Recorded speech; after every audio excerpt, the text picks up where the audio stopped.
정말 정형화된 한국 귀신의 표본 같은 게 거울 안을 채우고 있었습니다. 이곳을 보면 소름 끼치게 웃고 있는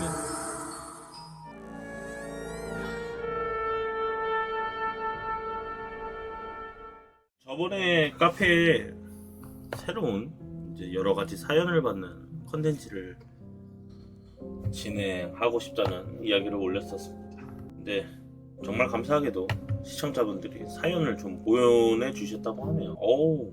무려 4개의 이야기나 도착을 했습니다. 사연 보내주신 시청자 한 번 더 감사드리겠습니다. 첫 번째 사연입니다. 공포시라 가평에서 온 것이라고 하네요. 안녕하세요 수쩔님. 가벼운 담력 체험 겸 야간 산책으로 가평에서 친구들과 겪은 일을 들려줄게요. 때는 한여름이었고 친구들과 전 가평으로 물놀이를 왔답니다. 그런데 제일 쫄보인 한 놈이 갑자기 가위가위보에서 진 사람이 담력 체험 다녀오기를 하자고 하더라고요. 제가 그냥 배도 부르니까 다 같이 가자고 하고 소주 한두 병을 챙겨서 병나발을 불며 어두컴컴한 산길을 걸었어요. 앞이 안 보이니까 긴장돼서 슬슬 춥고 무섭더라고요. 이미 너무 많이 걸어와서 왔던 길로 돌아가려고 해도 한참 걸릴 것 같고 이미 공포감이 엄습한 시점부터 아까 거침없이 왔던 그 길은 한 치 앞이 안 보이는 어둡고 랜덤하게 소름 돋는 소리가 들리는 최악의 길이 되었었어요. 그래도 어쩌겠나요? 돌아가야지. 조금 뒤에 뒤쳐서 따라오는 친구들을 가로등 아래에 기다리며 소주를 들이키는데 친구들이 와서 하는 말이 세 놈 중 두 놈이 귀신을 봤다는 겁니다. 한 놈은 산속에서 하얗게 가만히 기다리다 사라졌다고 하고 한 놈은 얼이 빠져서 말하기 싫다고 무섭다고 빨리 가자고만 하고요. 결국 두 놈 이야기를 모두 듣고 무서웠던 건 그 둘이 귀신을 봤다는 시점과 이야기가 거의 같았다는 겁니다. 제일 쫄보인 친구가 갑자기 술 하고 비명을 크게 지르더군요. 미친놈아 왜 그러는데 이놈이 그쪽을 쳐다보지도 못하면서 달달 떠면서 가리킨 곳은 꽤나 멀어서 뭘 말한지도 몰랐었어요. 진정할 때까지 잠시 기다린 뒤 물어보자 저기 거울 도로 끝에 있는 안전 블록 거울을 가리킨 거더라고요. 그런데 저는 도저히 거울을 봐도 멀기도 하고 뭔 소리를 하는지 알 수가 없었습니다. 그런데 다같이 거울을 보고 5초 정도 뒤 귀신을 봤다던 다른 놈도 헉 하는 소리를 내며 얼어붙고 눈을 내리까는 겁니다. 아무리 봐도 모르겠어서 물어보자 다른 놈이 대답하길 거울 안에 정말 귀신의 표본 같은 긴 머리에 하얀 옷의 여자가 입이 찢어져서 여길 보고 웃고 있다고 하더라고요. 거울에 눈을 뗐다가 다시 봐라. 저 거울이 도로를 비추는 거울이 아니라 그림이라고 생각하면 보일 거다. 순간 저도 몸에 힘이 풀릴 뻔했을 정도로 정말 정형화된 한국 귀신의 표본 같은 게 거울 안을 채우고 있었습니다. 이곳을 보면 소름 끼치게 웃고 있는 정말 바로 거울 밑까지 가니까 그제서야 착신이 사라졌어요. 그리고 저희는 약속이라도 한 듯 그 긴 도로를 되돌아가며 감히 한 번 더 뒤를 돌아보지 못했습니다.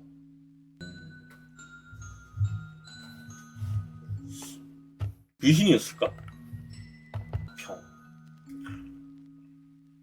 옛날에 홍천에서 사람 빠져 죽은 걸 본 적이 있었는데 가평도 그렇고 홍천도 그렇고 이런 괴담 같은 이야기가 늘상 많은 거 보면 진짜로 뭔 일이 있는 게 아닐까? 아무튼 첫 번째 사연 잘 읽었습니다. 두 번째 이야기입니다. 제목이 좀 특이해요. 풍선과 노숙자입니다. 수철님, 저는 요즘도 그날을 잊지 못합니다. 꿈과 현실이 묘하게 겹쳐지던 너무나도 이상했던 그 하루를. 대학생 때 이야기입니다. 저는 당시 야간 알바를 하고 있었는데 땜빵을 뛰어서 피곤해 찌른 채로 잠에 빠지곤 했습니다. 그날 저는 굉장히 묘한 꿈을 꿨습니다. 꿈속에서 저는 어릴 적 기억 속 한 장면으로 돌아가 있었죠. 그곳에는 항상 골목 어귀에 앉아있던 노숙자가 있었죠. 말을 걸어본 적도 다가간 적도 없는데 그날 꿈에서 그분이 저를 뚜렷하게 쳐다보고 있더라고요. 말없이 한참을요. 그리고 갑자기 장면이 바뀌었어요. 잿빛 하늘 아래 알 수 없는 건물 앞에 서 있었고 그 앞엔 커다란 풍선이 공중에 둥둥 떠 있었어요. 아무도 없던 거리, 그런데 등 뒤에서 누군가 제 손을 잡았어요. 뒤돌아보니 수염이 덥수룩하고 눈이 길게 꺼진 이상한 아저씨가 웃고 있었죠. 눈은 웃지만 입은 요지부동인 표정으로. 소름이 돋아서 손을 뿌리치려 했는데 몸이 움직이지 않았습니다. 꿈속인데도 식은땀을 흐르더군요. 그리고 문득 알 수 없는 불안감에 휩싸인 채 잠에서 깼습니다. 이상한 기분을 지울 수는 없었지만 출근 준비를 하고 밖으로 나왔죠. 그런데 제가 출근길에 늘 지나는 그 넓은 건물 앞에 경찰차와 구급차가 와 있었어요. 출입이 통제된 채 사람들이 웅성거리고 있었죠.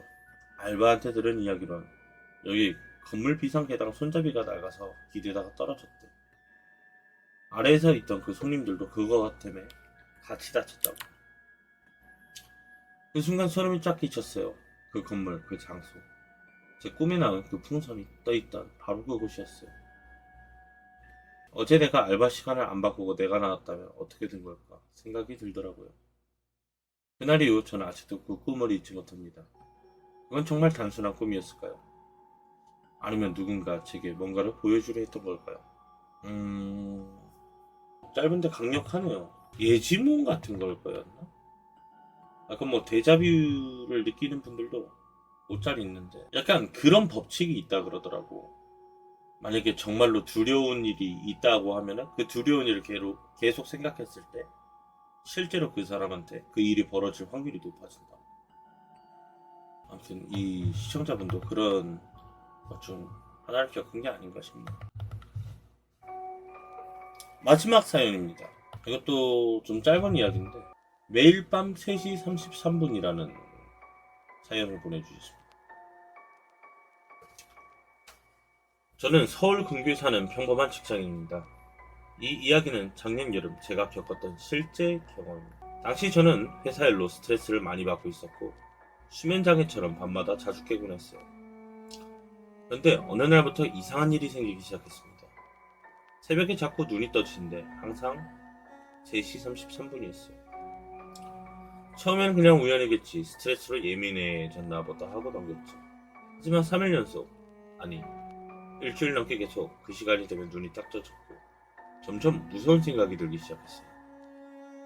그때부터 눈이 떠지자마자 방 안이 너무 조용한데도 뭔가 낯선 기척이 느껴지고 제가 자는 방은 작은 원룸이었는데 항상 오른쪽 구석 책상에 놓인 자리 누군가 서 있는 것 같았던 느낌이 드는 겁니다.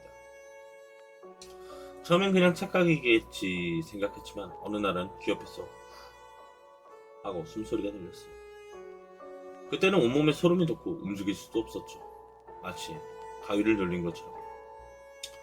다음날 출근길이 너무 피곤해서 택시를 탔는데 기사님이 갑자기 저를 한번 보시더니 말하셨어요.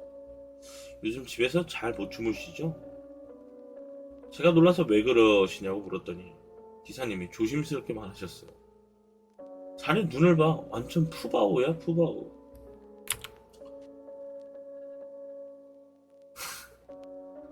푸바오는 2020년 7월 20일 경기도 용인 에버랜드 판다월드에서 태어난 암컷 자이언트 판다입니다. 중국에서 온 판다 부부 러바오, 아이바오와 사이에 태어난 첫 번째 새끼로 개새끼야. 한국에서 자연 번식으로 태어난 최초의 판다입니다. 이런 푸바오는 행복을 지는 버블이래.